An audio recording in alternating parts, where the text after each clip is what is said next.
Welcome back, everyone. This is episode 13. What's your favorite scary movie? I'm Sarah. I'm Tessa, and this is Checked Out with Green Hills Public Library. Today, our special guest is going to be Natalie. She is our head of youth services, also my manager, and our resident horror fan for sure. Yeah, so I'm Natalie. I'm the head of youth services at Green Hills Public Library District. I have worked here for 12 years in October. I manage the youth department, manage Tessa, all my other wonderful employees to get all of the kids great books, programs, and resources. What's your favorite part about your job, Natalie? Well, I grew up going to this library. It's my home library. So remembering what I used to play on this tiny slide in the back corner and being part of making it as large and beautiful and inviting as it is like very rewarding to me. Recently, I redid the youth play area and I'm really proud of that. We've seen a lot of traffic of kids coming in and using their imagination and using all these really cool things that we purchased for the department. So that's probably my favorite project I've worked on recently, but in general, just kind of like knowing what the library was like, the library that I had as a child, and being part of making it so wonderful is just very cool for me. That's great. We've got a lot of people on staff that have been here for a while, or this is their home library. So it's really nice to see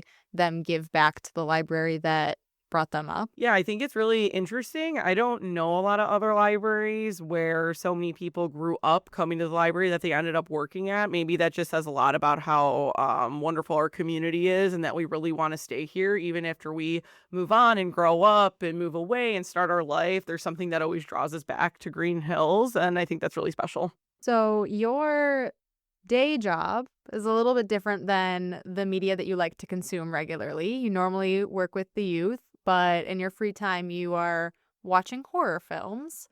What do you love about horror movies? Yeah, so I would argue that I love horror because of my experience of it as a child. So I'll just give some background and then kind of explain why I like it so much. So my family are immigrants from Serbia. My grandparents never learned English their entire lives for the most part. And for some reason, they are really drawn to horror movies. And I think that's really weird when I think about who they are as people. It doesn't really fit. But some of my earliest memories are watching Svengoolie and Godzilla with my grandma and grandpa who don't know English. And I think so much of what was attractive about it to them was that they could still follow the story. It was visually appealing to them, even though they didn't know the language. And at the end of the day, horror is formulaic and simple. So it feels very universal. And I think growing up at a young age watching that, it never seemed weird to me that I was into it. So I think about that a lot. And I think that's what I like the most about horror. At the end of the day, everyone has experienced fear. Everyone is afraid of something. There's something that makes your skin crawl, get the goosebumps. And it doesn't matter if you don't speak the same language, where you're from. We all know what that feels like. And that is definitely my favorite part about horror. And what draws me so much to it is that universality of it. That's so funny. But that's what they wanted to watch. It's really weird. My grandma was so cute. She never left the 1970s. She always wore floral house dresses and loved cute things, but she loved Godzilla and Mothra, and I don't really know what that was. And she was obsessed with Buffy, and yeah, it was awesome. No, it was great, but she didn't know English, but she could tell me exactly why Spike was terrible, and I thought that was always so fun and cool.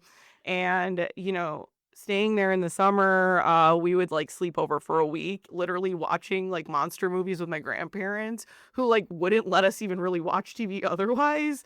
Is just really fascinating when I really think about why I like the things I like. It 100% started there. In our last horror episode, I think me and you both talked a little bit about how growing up we watched horror movies with our parents too. That there's something to be said about when you're young and watching horror movies, maybe because you're young and you think that it's so cool to watch something that's quote unquote adult or scary. I totally agree. I think that's why our memories are so tied to it. It feels cool and exclusive because we're not supposed to be watching it. So I've watched so many things with my parents and grandparents, but the things that stick out are those, and then it kind of continues as you grow up, right? Think about when you're a teenager and sneaking into an R-rated movie or going and renting, I'm showing my age, going to Blockbuster, getting a movie to watch with my friends.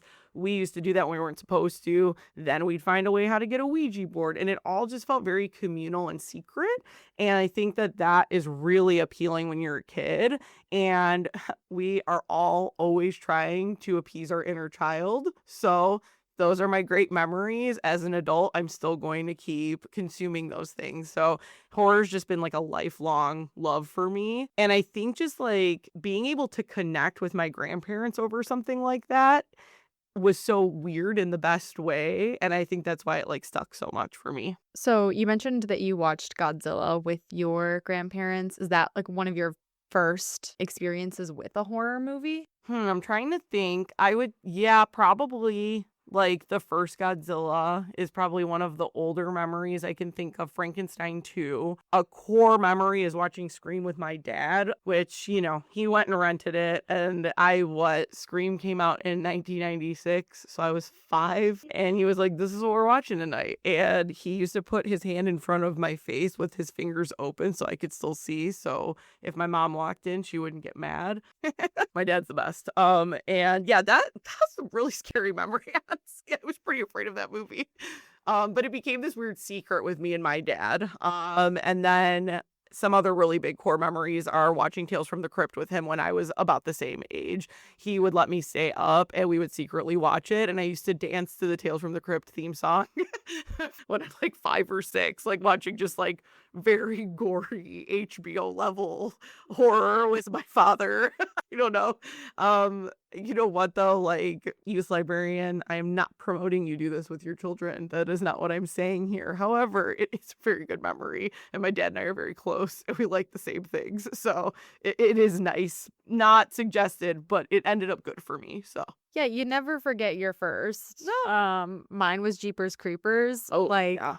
super scary, Crazy one. eating eyes, like, come on. Truck driver, still on the highway. If I'm driving at night and I see a truck driver, I'm like, oh my God, gotta look the other way. Don't make eye contact. But yeah, those memories, definitely younger than I should have been watching that. Yeah. But sharing those moments with my family are core memories for sure. Totally. Yeah, my first is The Grudge. Oh, that's a bad one. Yeah, that one's rough. It's a rough one. I didn't rewatch it for years. I think I probably rewatched it when I was like 18, 19. I was like, what was that? Like, why was I literally a child watching that? That and Silence of the Lambs. Oh, yeah. My dad had me watching Silence of the Lambs young. So I'm glad that's a universal experience for us. Yeah. So I guess all of our dads are like, let's watch horrible horror movies together. Yeah, my dad was like the really like intense ones, and then my mom was a slasher fan through and through. My mom hates horror movies, except for Hellraiser, which I think she doesn't like it, but she talks about it all the time. And it's like she always brings up that they were in an earthquake in San Francisco while they were watching Hellraiser, and she like feels like it's because they were watching that.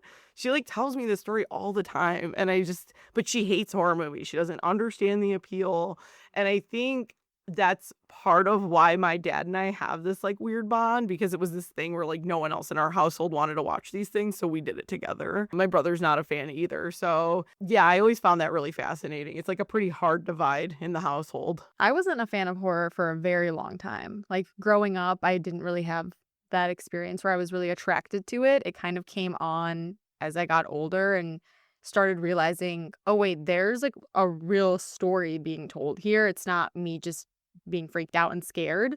It also stemmed from reading more horror, being able to consume it that way, and then just wanting more of it at a quicker pace. So films and TV shows kind of helped get me that feeling. And I think there's such a difference between, at least for me, what standard I hold a horror book to the standard I hold a horror movie. I don't necessarily expect to be scared by a horror novel.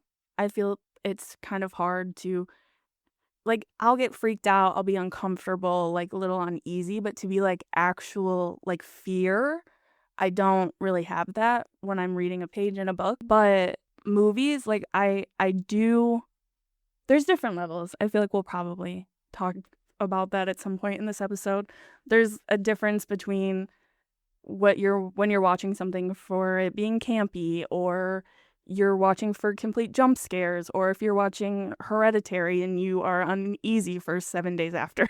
I agree. For me, reading horror doesn't translate to fear. I totally agree with you, Tessa. I think the last time I was genuinely afraid of a horror book when it was in like third grade, because I read like every Goosebumps book, and like Night of the Living Dummy truly deeply scared me to a point of no return. That is my thing. I am the most afraid of dummies and mannequins, and it's just because of that. There's no logic behind it. I'm very logical when I watch horror movies, except for that.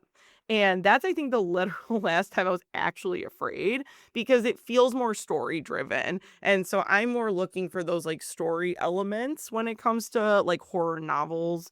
Um, and that's not always what I'm looking for when I'm watching horror.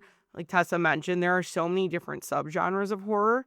And I think that's what I like so much about that. There are so many different ways you can go when you're watching a horror movie that really doesn't exist in other genres of film. And so it's just not the same. You can't have a good jump scare in a book. You can't have doing camp in a book is a lot more difficult. Landing a humorous but also horrific scene in a book is very difficult. So my mindset is different when I read horror versus when I watch horror. I want to go back to something that you mentioned about you're watching these films with like a logical point of view. And I think that it took for my frontal lobe to fully develop for me to be like, oh, there are all of these moving parts. And is this like, can this really happen to me sort of thing? And that helped me find horror more enjoyable. I think also alongside the subgenres is everything else that goes into it: costumes, sound effects, soundtrack, that makes watching a horror movie so much more full body, so to speak, rather than like reading it. It's a very different experience for sure. Yeah, so for me, horror movies, you really nailed what I love so much about them. I find them so visually appealing because they're very artistic. There is so much art that goes into horror. I am not a fantasy fan, and some of the things I'm going to bring up are true of fantasy too, but I think it's more the plot points of fantasy I don't love. I love creating a monster out of nothing, right? That took a lot of creativity. And then looking at the practical effects that goes into that type of creative thought is very endearing to me, and I love to see like what scares people who are making those things. Even if they're not scary to me, I think they're visually really cool. I've always been really attracted to lowbrow style art. I love like different types of like comics, all sorts of different underground artists, and so much of that is baked into horror as well, because really horror is appealing to the outcast, the marginalized, and then that's where that art comes from as well. So it all really like locks together for me. So the colors in horror movies, just a lot of the visual appeal, the nostalgia factor and things like that go with it. The logical standpoint, that's like, I feel like people don't really understand that. I can be afraid when I'm watching a horror movie, if it's a ghost horror movie, if it's monster, but like I can leave that fear at the door the second it's over, because Freddy Krueger is not real. And so it just doesn't bother me. I don't believe he's under my bed. But watching a home invasion movie is deeply terrifying to me, and I try to not engage with those as often. I like the more like fantastical elements of it, I think, more. But that's not to say I do really like those realistic ones too. Those are actually really scary. And when I want to be scared, I am going to watch those. But I'm not like watching those every day. That's a lot. The Strangers, that one has messed me up since I was a child too. Horrifying movie. Genuinely so scary. The final like sentence, literally disgusting, sickening, twisted. Yikes. Yeah, maybe skipping that one for me. I also feel that way about things that can be real, like you said, the home invasion stuff. I don't know, The Collector spooked me for months. I thought that he was in my house. He was ready to torture me. Like, I've never seen that one. oh God, it's not for me. But I can do like campy ones. So slasher films, Scream, that franchise, all-time favorite for me. I know Tessa and I both recently watched Hard Eyes, which is another sort of campy slasher. Can happen, yeah, but I'm like, okay, there's some funny elements to it that ease the tension a little bit and break it up. Yeah, the camp is like a relief to it. If the director's not taking it that seriously, then you as the viewer aren't going to, and then you can enjoy it a lot more. Have you seen Heart Eye? I haven't. Oh, it's so funny. Yeah. And what I enjoyed is like you get a little bit in, and for a second you're like, wait, is this just bad, or are you doing this on purpose? And then like one thing happens and you're like, oh, this is actually so intentional and it's so well done. What year did that come out? I think this year or late last year. Okay, I'll check that out for sure. No, it's so fun. It's a serial killer on Valentine's Day that only kills that's all. couples, and then your main characters are like two people who this killer assumes is a couple, but they're not, and they kind of hate each other. Ooh, that sounds fun. Yeah, it's so fun. Though I can't think of his name from the Jenna Ortega Screams. He's in it. He's the main guy. So we touched upon the different subgenres of horror a little bit. Do you have a subgenre that you gravitate towards more than the others? Okay, tough to say because I really watch a ton of horror. So it is really, I'm very varied on it, but I love slashers through and through forever. It's a great formula. I love when we play off the formula, we change it, but it can still land it because I just love a big bad guy. That is the one for me. So like I love creature features. I love monsters. Those are visually appealing, but like a slasher, I think forever will probably be my favorite, but it changes. I love occult movies. I love ghost stuff. I love a possessed child. I think those are really fun. That was on my list of tropes I wanted to talk about was creepy kid. Yeah, creepy kid. Love a creepy kid. Love a creepy kid. Love little guys, little spooky guys. So like a Ghoulies, a Critters, Chucky. Love all those little dudes. It's always going to depend on my mood. I'd say those are tried and true. It's going to sound crazy. Horror is very comforting to me, again, because we're going back to that childhood portion. So I'm not watching The Strangers for comfort. I'm probably watching Child's Play 3, and that's just a silly movie. So it's going to really depend. I do love a psychological horror when I'm feeling more of a like, I really want to consume a good piece of media versus I'm looking for something funny and fun that has like good visuals. I'm trying to think. I don't know that there's like a genre of horror I don't, you know what? I really don't love like torture stuff. The 2000s for me is not it.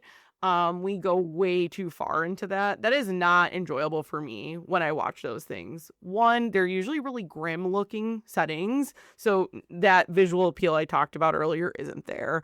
I don't love like watching people beg and be in a lot of pain. Typically in horror, deaths are pretty quick, they're really bombastic, or there's a lot to it where it almost feels not real. That is far too real for me. I do not enjoy it. So Hostel, no. Anything of that genre is just not something I ever really gravitate towards. And this, when I've revisited it as an adult, I feel the same way. It's not for me. Yeah, I have to agree with you. The torture category, also not for me. It's like the Saw films. Cannot get behind those. First Saw is good, but yeah. Yeah, it's just like you said, the real element of it is a little jarring and not something I can get into. I don't like occult though.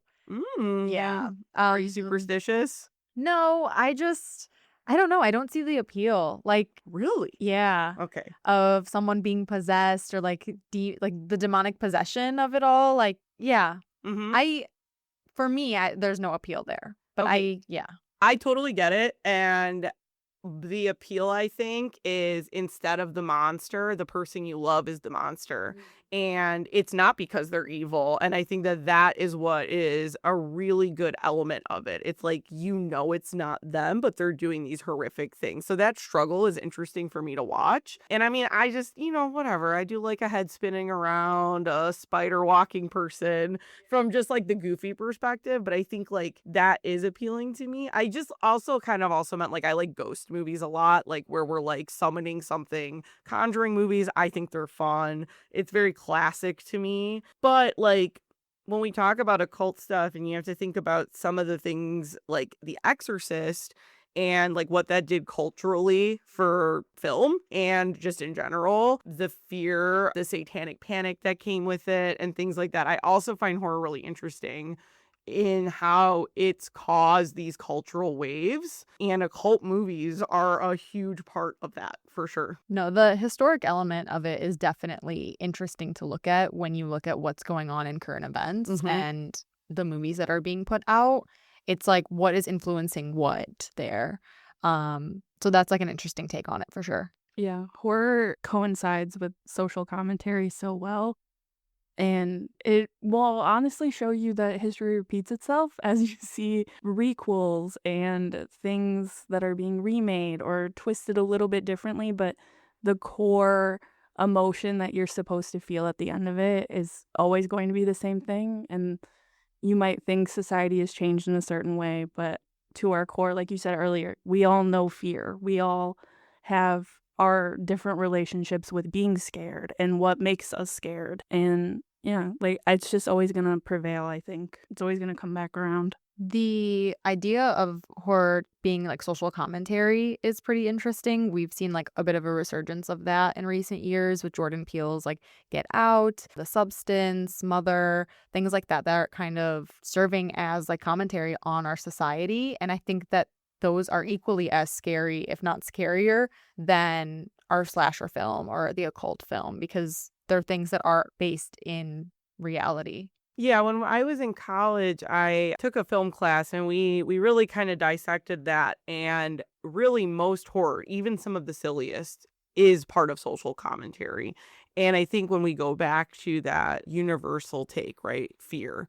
So if horror is using, what are you supposed to fear? Is it really Frankenstein, or is it that, how easy it is to create a mob mentality? Is that, what is the actual fear of that movie, right?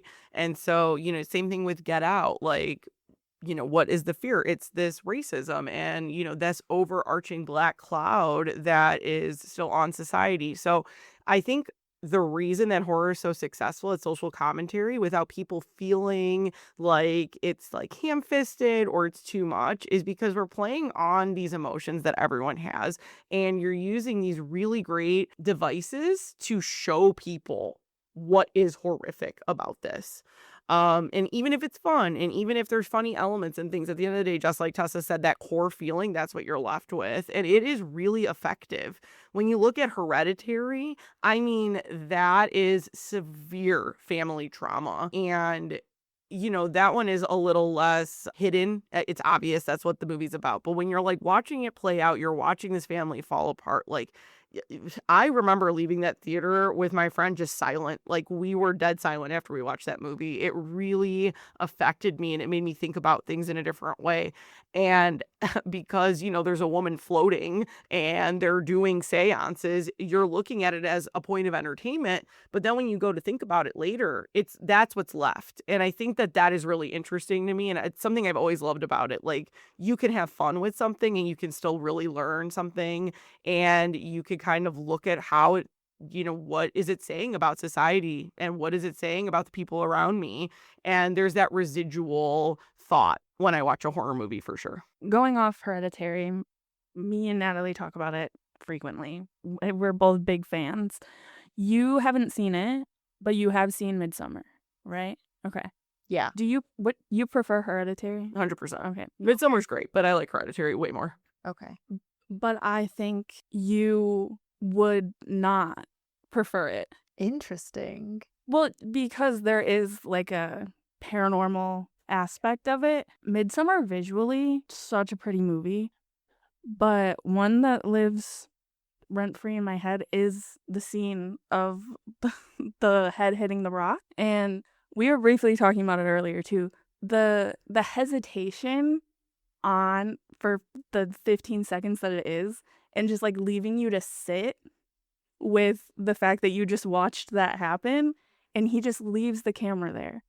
And that's one of the moments that really like sticks with me, the same way that the drive home at the beginning of Hereditary sticks with me. And Ari Aster, great filmmaker for sure. I say it all the time, a movie can be fantastic and you don't enjoy it at all. I do enjoy Hereditary. Maybe, I don't know what that says about me, but there are definitely films like that will leave you with so much. And so, like Tessa was saying, the scene with the head is so horrific, but to have to sit in this discomfort, to have to sit in this character's absolute regret, his dread, and all of that, at the end of the day, those are like the most just like primitive human emotions, and then you have to feel them at the same time as him, and it is extremely uncomfortable. So I understand why a lot of people don't gravitate towards the genre. People view watching movies as a fun pastime, and it's not always fun, but I don't view them that way. I love movies so much, and there are just so many different moods that I'm in. So I do hope you give it a chance, and even if you don't like it, you understand why it's so important. Oh, no, I definitely will give it a chance. I think you will like it to a certain point, genuinely a certain point in the movie. I think you'll be like, wow, I'm so in it. And then it's going to take a turn that isn't your favorite kind of story to consume. But genuinely, if you watched the beginning through his drive home and then you watch the dinner scene, I think you will be like, this is insane. You've probably seen clips of the dinner scene. I've seen clips of the film. I've read analysis of it too, so like I kind of know what to expect. I've never just sat down though with it and really consumed it visually, and I think that I need to do that soon. Yeah, the feeling like finishing the movie is ugh. I have this like really distinct memory. We went to see it, and I was living in this really cool house that was built in 1901. It was really spooky. And the house next to it was like abandoned. And my friend pulled up into my driveway, and we went to the midnight release of it. So it's like 2 a.m. or something. And the abandoned house door just flies open and just starts like going back and forth. And I was like in tears. I was like, Horrifying. and then I had to like, my driveway was like so long. And I think about it, it was really not nice. He did not walk me to my door, but I had to run this entire long driveway because I was so afraid. And that will forever stick in my brain. I was like, what is happening here? They have followed me home. But that's how that movie makes you feel. Like, weird coincidence. Why was that door doing that? Don't love that. But yeah, I can't think of another horror movie I've watched that has like exactly, you are just silent. Like you don't even like know what to do with yourself. Like you just carry that unsettling feeling with you. Yeah, for like a good amount of time. I've said to friends before, I think that what we experience seeing Hereditary in theaters is what people experienced when they saw the Texas Chainsaw Massacre in the theater. That was like a cultural reset in film. It's lauded as one of the most important movies ever made, and it is not comfortable to watch. I don't know if you guys have seen the original. So it is just not a comfortable movie. It's very raw, it's very gritty, it's dirty, it's gross, with really not showing a ton, which is a fascinating thing to be able to pull off. But the feeling you have watching that movie is extreme, like just disgust and very unsettled. And reading about how people felt leaving that theater really kind of reminds me of that, where they're just like really thought it was real, which was insane when you think about it. What was it, 1974? That title card where it explains that these are real events. Like people genuinely believed that that was true. And I can't imagine what that must have felt like watching that theater. Like that's nuts. But like leaving that and having this unsettled feeling, this deep fear, this like I can't believe what I just consumed. I equate Hereditary to the Texas Chainsaw in only in that respect. I also can't think of another movie in recent years where I've left feeling the way that I felt when I watched Hereditary. It's so visceral. True like dread in your stomach. Ugh. Any tropes we feel like we haven't discuss that we either really like or really don't like? I kind of want to talk about the like resurgence of classic horror, so the universal monsters that we see. So Frankenstein, there's a newer one that recently came out this fall, and we've seen Dracula come out in 2025, Nosferatu, like all of these very classic horror movies that are getting revamped. Thoughts on that? Yeah, so another thing I think that draws me to horror is, like I said, I'm Serbian, and so much of Eastern European culture is just drenched in folklore. Growing up, my grandma would like scare me with the Baba Yaga, and there's always like monsters. For some reason, like if you see three bats, someone's gonna die. It's all this like really bizarre, spooky, superstitious stuff that like they don't even equate it to being spooky. It's just like part of the culture. And so many of these old, like you said, classic universal monsters, they all just date back to those folk tales and where they come from. So I'm a fan. If we're doing it the right way, I don't love that we're updating classic monsters, like let them be classic in where they're from. That is appealing enough to me. I think that's why Nosferatu worked really well. I really liked that movie. I thought it was done really well. Like, I don't need Nosferatu in 2025. Like, he can vibe, back in the day. So I think that's when it's not successful. I don't need an update of them. People like them and have liked them for so long because of those folk elements that are tied to the past. And so updating them with like just better visuals because we just, have more resources and things like that. Or maybe we're telling the story from like a different person's perspective in the movie. I'm down with that. I don't want Frankenstein walking around Chicago in 2025. Like, I'm good. We don't need that. So I don't love that reimagining. I love folk horror though, and things that are tied to old stories. I think that's like really fascinating. But yeah, I'm going to that Universal Park in September, so can't wait. I'll report back. I can't wait to meet Frankenstein. It's gonna be the best day of my life. I'm also a huge Frankenstein fan, so I will need all the details. Frankenstein's a great story through and through. One of the best of all time. He's visually very cool. He's very sympathetic. I love Frankenstein.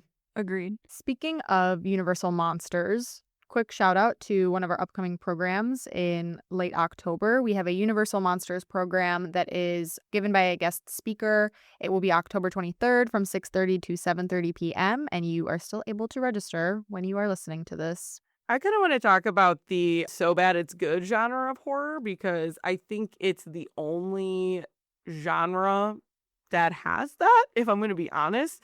There aren't many other movies I can think of that aren't horror that actually can thread that needle and it work and be fun. And yeah, I kind of want to hear your guys' thoughts on that because I know how I feel about it, but that's just because I'm like such a big fan of the genre. So I really enjoy So Bad It's Good. Like, to be able to present things in a way that you would assume is bad and be able to do it well is such an interesting craft. I love a silly, scary movie. I really do. What about you? Agreed. Yeah. I think that it's closely in line with like the camp type of film. So I like that type of horror.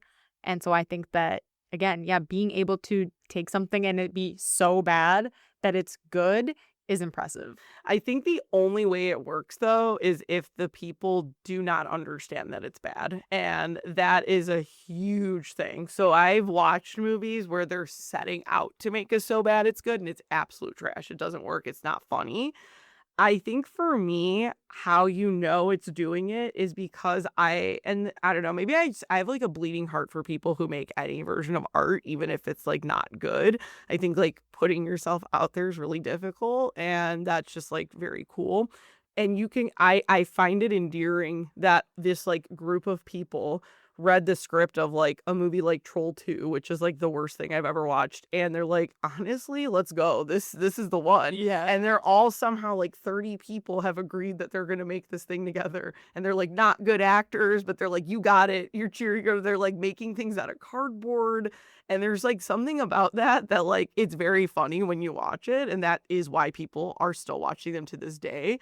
But also I'm just like, man, that's cool. Like, I really love that you just like went for it. Yeah. You're like, I'm doing this thing. I have no money and I like need to do this. Yeah, like the doubling down of just like Exactly. really going for it and doing it and not being like, I'm not going to make this movie because I can't make it the absolute blockbuster of the year.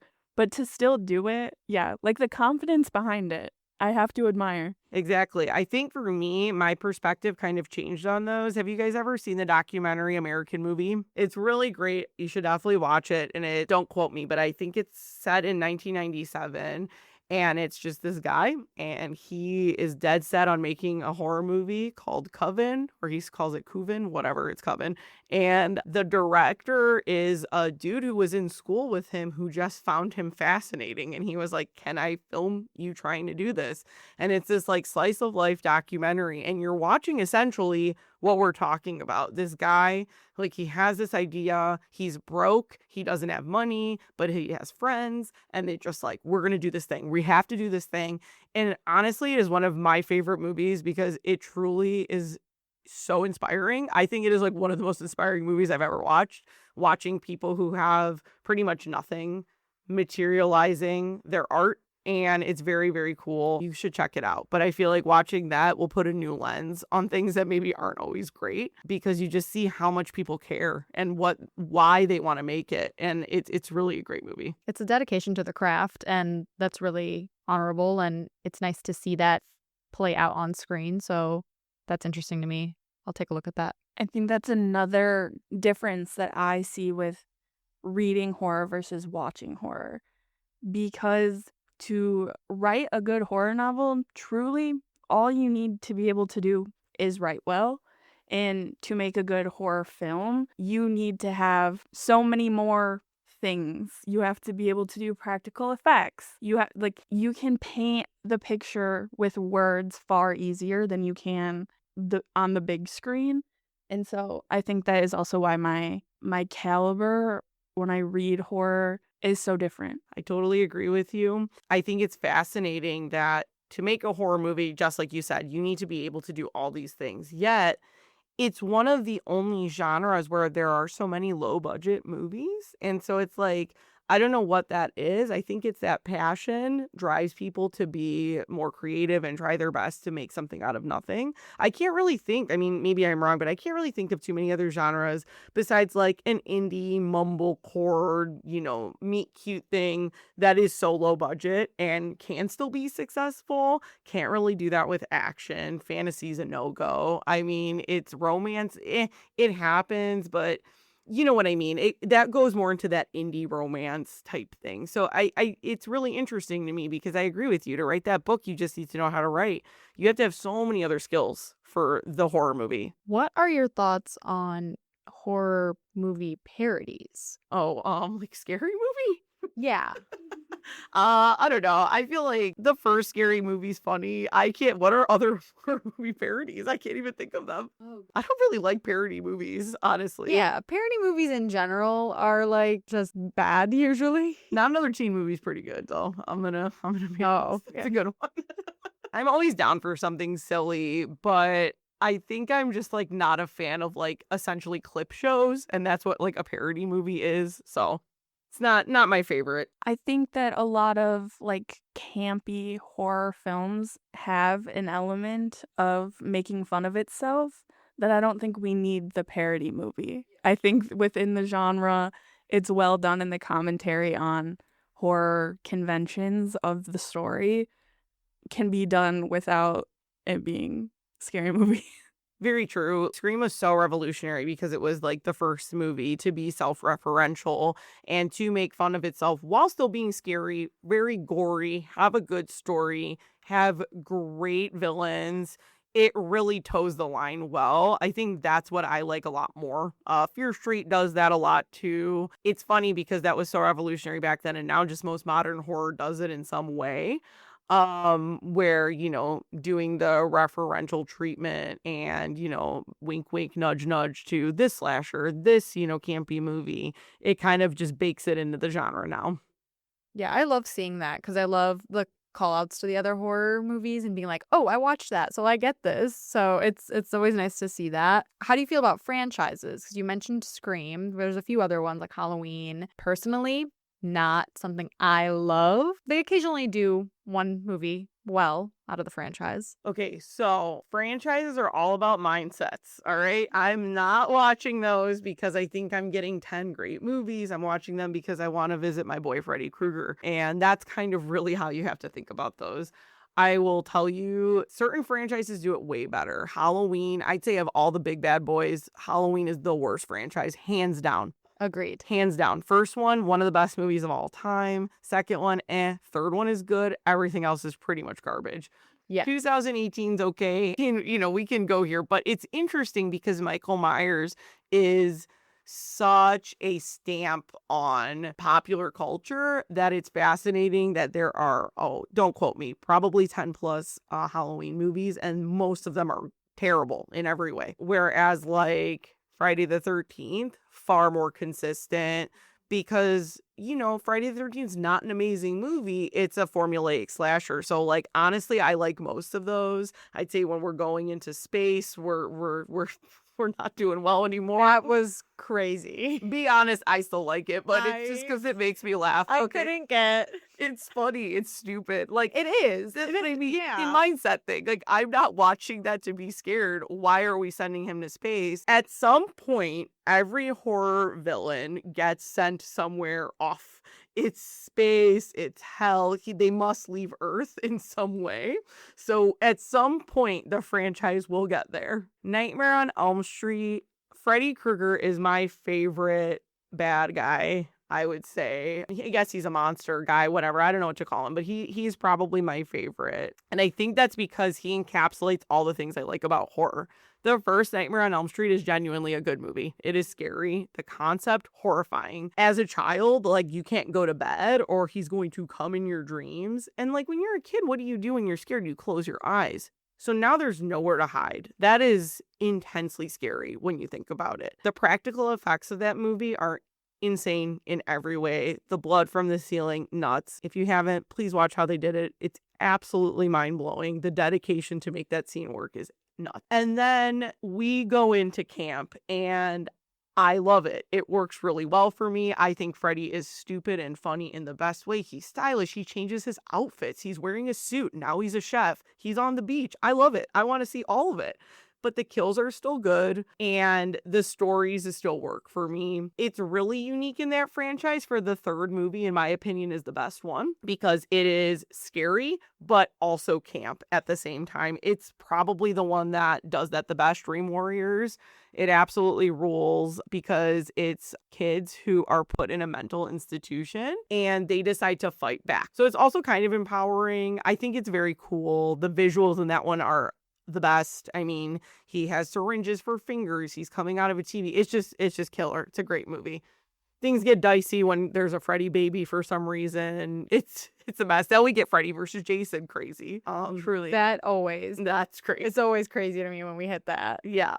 We always are getting a collab at some point. Yep. We have to have the crossover. I also think that Nightmare on Elm Street, Freddy Krueger, you can get behind the franchise of it all because there is a supernatural element to it. Right. And you can only watch Michael Myers get killed so many times before you're like, okay, like we've done that. Like we're done.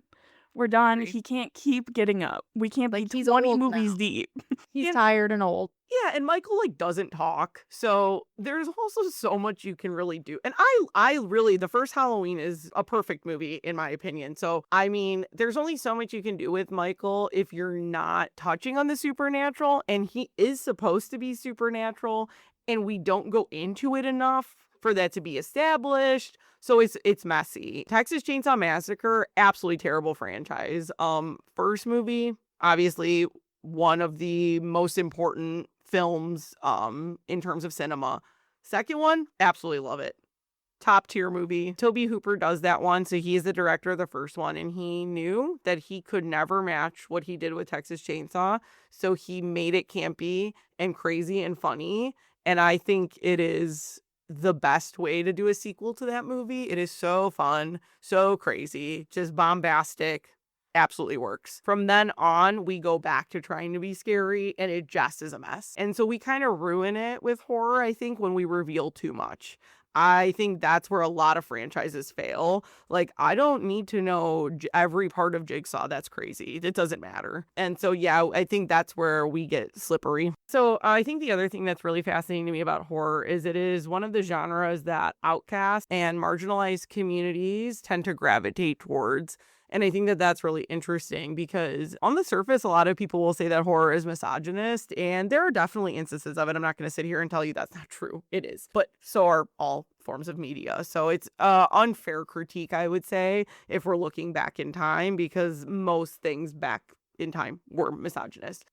So many people rally for horror, and I've read a lot about this, and I think it's that marginalized communities, the LGBTQ communities, people of color, I've read how they feel a kinship with horror because oftentimes a lot of what's happening is misunderstood. So like a monster is misunderstood. Frankenstein, he is a misunderstood character. Women resonate with witches because of the persecution and, them being burned because people just didn't understand what women were doing and thinking and things like that. And I think gravitating towards that when the story wasn't there is kind of what's informed horror to be so inclusive now. And so we see so much in modern horror that is so pro LGBTQ, that has all this really wonderful representation because of those roots. So I've always really liked that about the genre a lot. And even when we're not talking about like marginalized communities, we're looking at maybe outcasts of society, punks, metalheads, things like that, having this like community and it being centered around these movies that are telling stories of people who you frequently wouldn't see in film. I think that's another interesting part. We're talking about it being low budget. So your buddy probably doesn't look like an actor or actress in that time, but now he's on screen. So that's a version of representation. So it is starting like very early on, like the 70s. Texas Chainsaw was made with like no money. And so it's like those are not star-studded, that's not a star-studded cast. So I think that is a really huge draw for me too. And then when we get to see these like queer stories being told in present day, it's because so many characters were queer coded back in those movies when it just wasn't something that people were doing back then. So I think that is something that I love so much about this genre too. Definitely agree. And if you haven't read It Came from the Closet, it's edited by Joe Valise. Incredible. It's a bunch of different writers and they pick a horror film that they see queerness in some way, shape, or form. And it might not necessarily be like outright. I mean, let's be serious. They talk about Jennifer's body. Clearly, we're talking about Jennifer's body. But the way that these authors pull just random horror movies that you wouldn't necessarily put in a queer category and talk about how it fit their journey and their queerness or what they've experienced in life, it is a really interesting read. I'm not a nonfiction girly. We know that. But that one it's so good. Is that the one where they talk about the exorcist and the priests being queer? Yes. Yes. Okay. Yeah. I've read essays from it. It's fantastic. There's a podcast also. The name is escaping me, but the host is the drag queen Peaches Christ. And it's the same scenario. Essentially, they're both queer hosts, and they talk about horror movies that were important to them when they were growing up queer, what queerness they saw in the movie, how it is, why it's important to the queer community, and things like that. It's so good because it's also like a really good history podcast. They give you a ton of stuff on the film that you wouldn't know, and then they take those things and relate it to queerness. I love it. I listen to it all the time. I think that this conversation just serves to show that horror is so much more than just being scared and that unsettling feeling. And I think that it's overlooked a lot as a genre because people just think, oh, it's just jump scares or it's just, blood and gore and spookiness. But there's so many elements that go into it. Like you mentioned, that representation, the low budget films, the dedication to creating this film and the dedication people have to their craft and the commentary that it's, speaking on. There's so much that goes into it more than just being a little spooky film. I totally agree. I think it's one of the only genres where you really have to change your mindset a lot when depending on the film that you're watching. And so many people probably are like, who are in our age group are like, oh, I don't want to watch Saw. I don't want to watch this. It's like, well, there are so many different versions, and there within horror that I could find a movie that fits any mood that I'm in. And I can't really say that about other genres as much. Obviously, there's sad romance, fun romance, happy romance. But I mean, are there other versions? I don't know. I don't watch them super often, right? So it's like, but like within horror, I feel like right now I could probably name like 25 different subgenres. If I'm being honest, like just what I have written down off the top of my head, I have like 15 right here. And it's like, I can't really do that with a lot of other films. And I am really familiar with film. I watch all types. So yeah, I think horror is honestly the most varied and probably has the most representation from all different people and communities. The other thing I'll say too is I think horror also really puts a big spotlight on people and the stories of people with lower income. There's a ton of films about, that final girl is a girl who's like in this bad situation.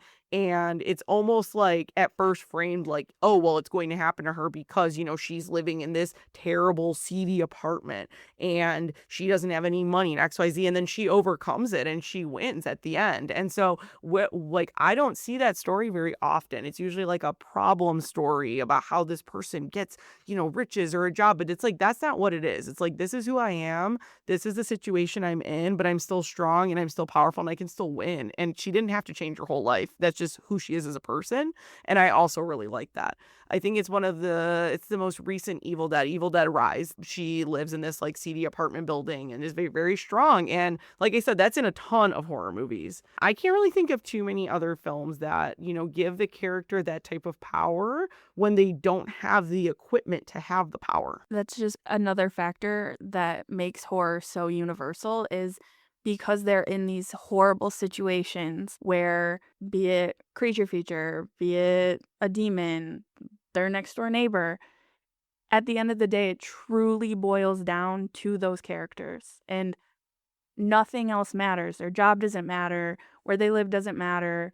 If they have connections with their family doesn't, like, at the end of the day, it boils down to just who you are, what makes you human. And that's another reason why marginalized people can relate to it so much, because you can truly strip down those characters when you're watching it with Sydney in Scream. Something in there, you're going to relate to her somewhere.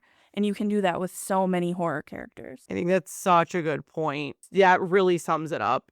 Horror is about being human. That's really the end of the story. Nothing else matters. At the end of the day, when it's do or die, it's just your person and how am I going to deal with this? And so at the end of the day, that is really how you can relate to people that maybe you don't have much in common with, because at the end of the day, we're just people. And if you're put in that situation, it's survival mode. I think that concludes our discussion portion for this episode. I know that Natalie, Tessa, and I have some recs that we want to give out for horror movies. So, Natalie, why don't you start us off with one? All right. So I'm going to end up giving a few. So I'm going to go with my favorite movie of all time, The Thing, directed by John Carpenter. It is a perfect movie. I love Kurt Russell. That's my man. So he is perfect in that movie. The movie is great because it really puts a lot of things what I like about horror. It has a psychological aspect to it. This who is the monster, very scary.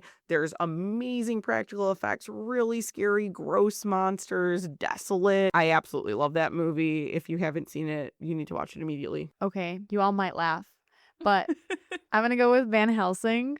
It came out in 2004. I just think that it is a crazy movie. Like, we've got vampires, werewolves, we have Frankenstein. There is everybody in this movie. And it is just so interesting to me that all of these characters kind of come together in one spot. And I just love the setting of it. It's just fun. It's fun. It's more like a fantasy horror film. And I put it on often because it just makes me laugh. One that was a very much sleeper hit for me was The Menu. It's a good one. It's very unassuming, I feel. You can get through a lot of the movie with just being like a little unsettled, like, okay, this guy's weird, this chef is a lot. If you worked in restaurants, chefs are a lot. And by the end, I was thoroughly impressed. All right, I'm gonna give you a really fun one I love. Another Halloween favorite for me is Night of the Demons. I love a horror movie that takes place on one night, Halloween night. Classic, really fun.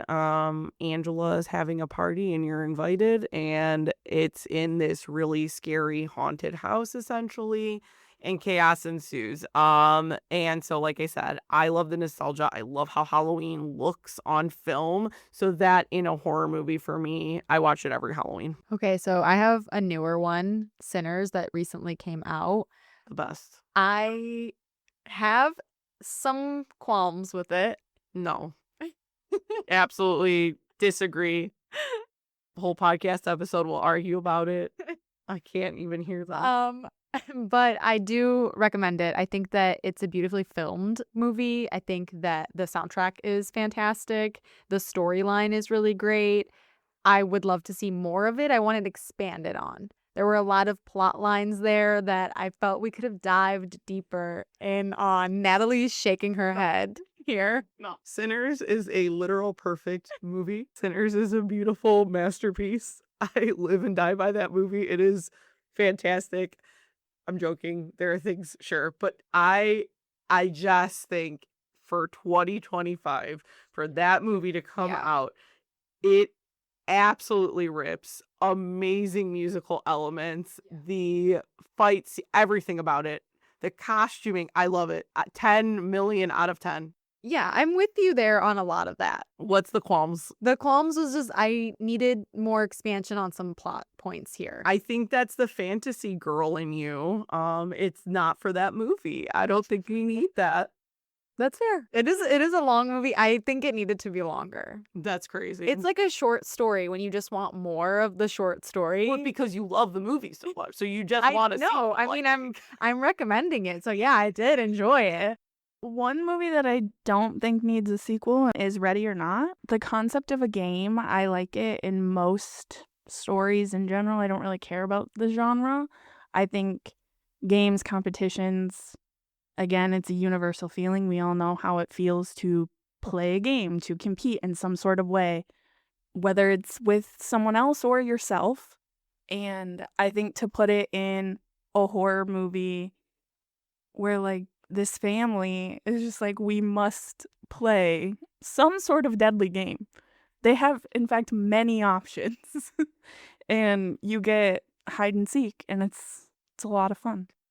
I like games too because it really holds the narrative together. There's a pretty clear beginning, middle, and end. We don't get too muddled. It doesn't go too long. So I agree. That's a really fun movie. All right. I think I will suggest Tales from the Hood. It's a lesser known movie, but it should be watched more. It was a made for TV HBO movie. And it is an anthology of 3 stories. And they're all Black centered horror stories. So this is, pre-Jordan Peele really like taking the reins from it.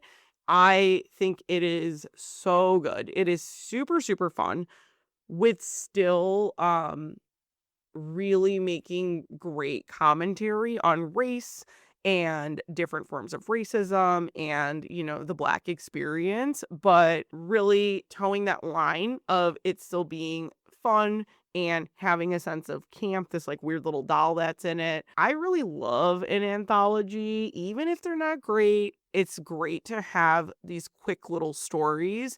Not all horror stories need a full movie. So I do really like that. I really wish people watch Tales from the Hood more. I think it's just really special that it's only Black centered horror. So love that. Yeah, definitely added to the list for this Halloween season for me to watch. I have one that spooks me to this day, and it is Us. I can't do it.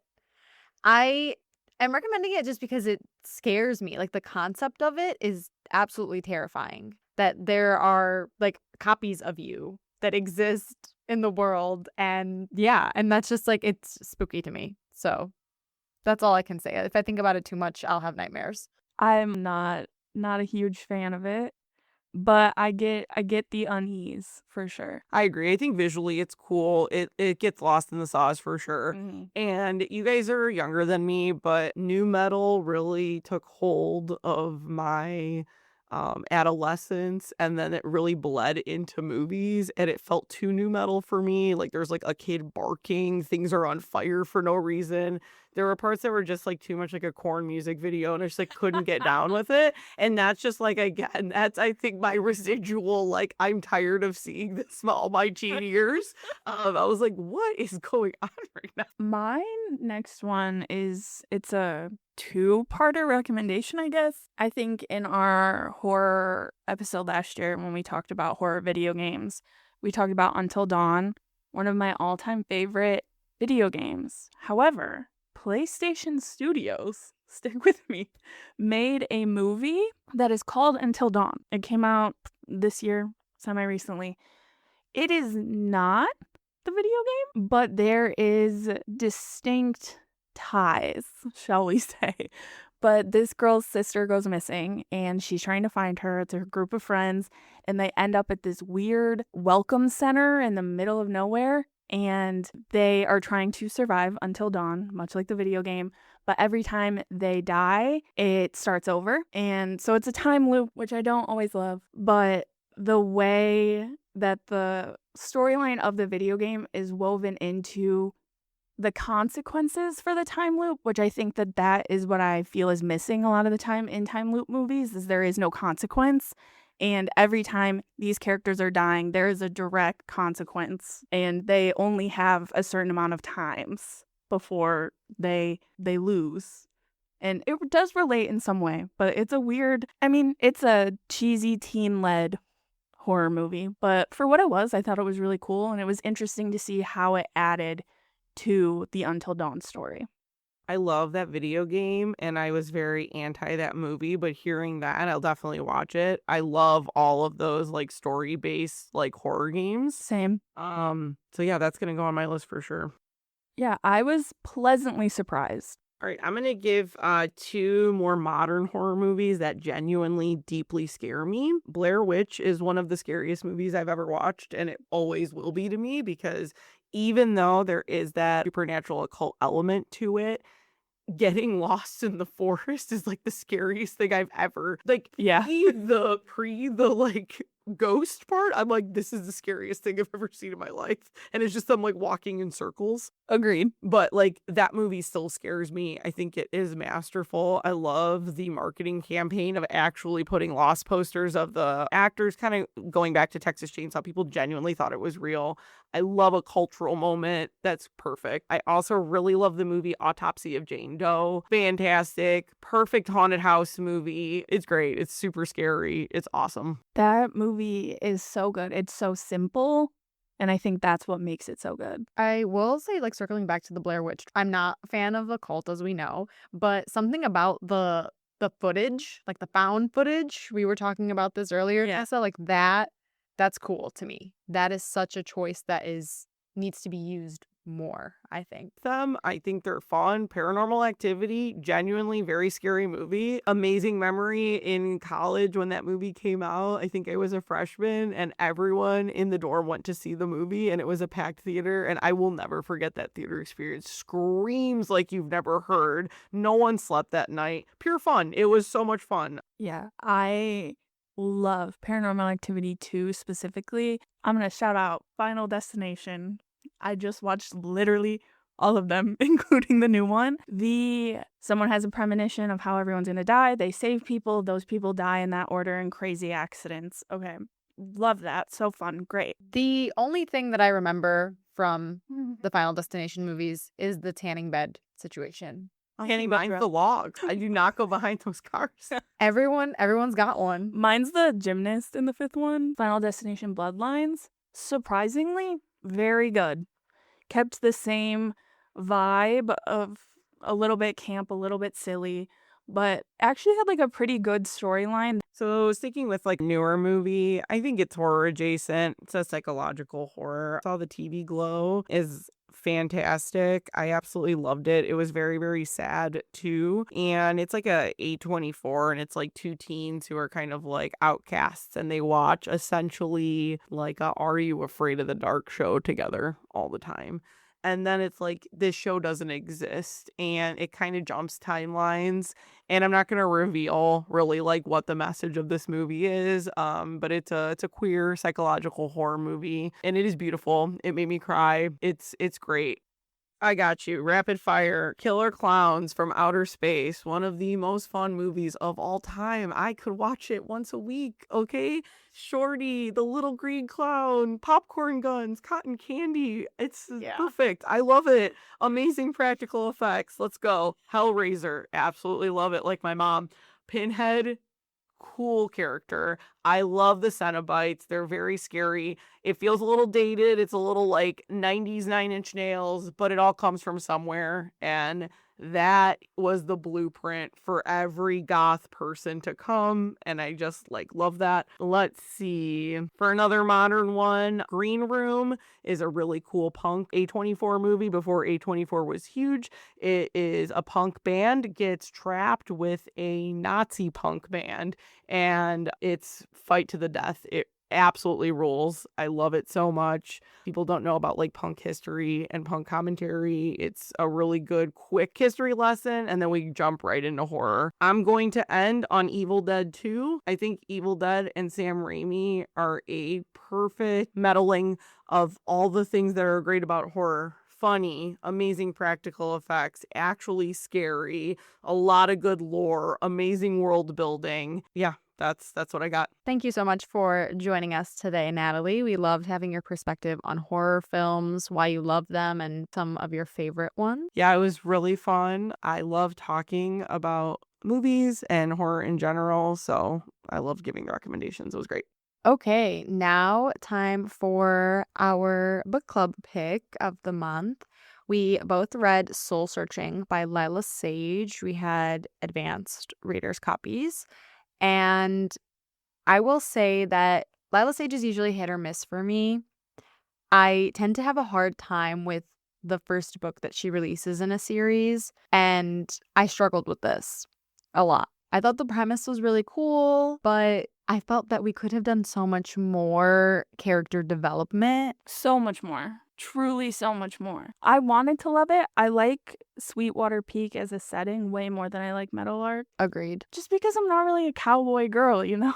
But no, we could have done so much more. I also think that it was an amalgamation of all four of her other couples. They did not feel original at all.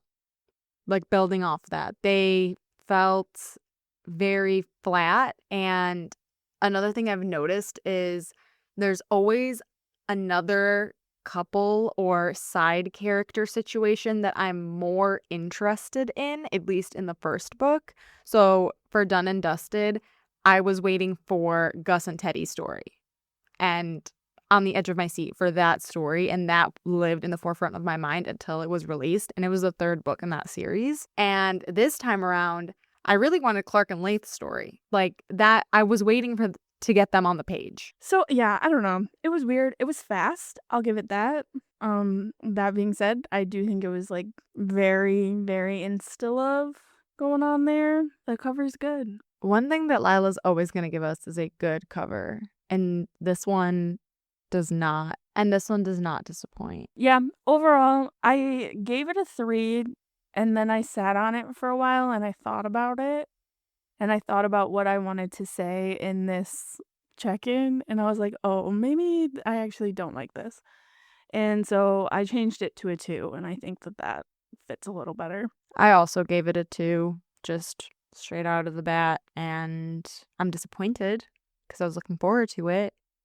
But I will read her other stuff.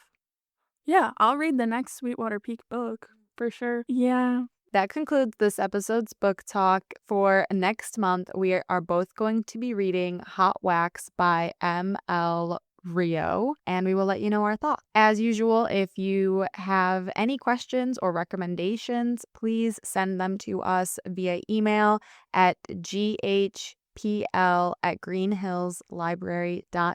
ghpl.org. Thank you guys so much for listening. This has been episode 13. What's your favorite scary movie? I'm Tessa. I'm Sarah, and we're checked out.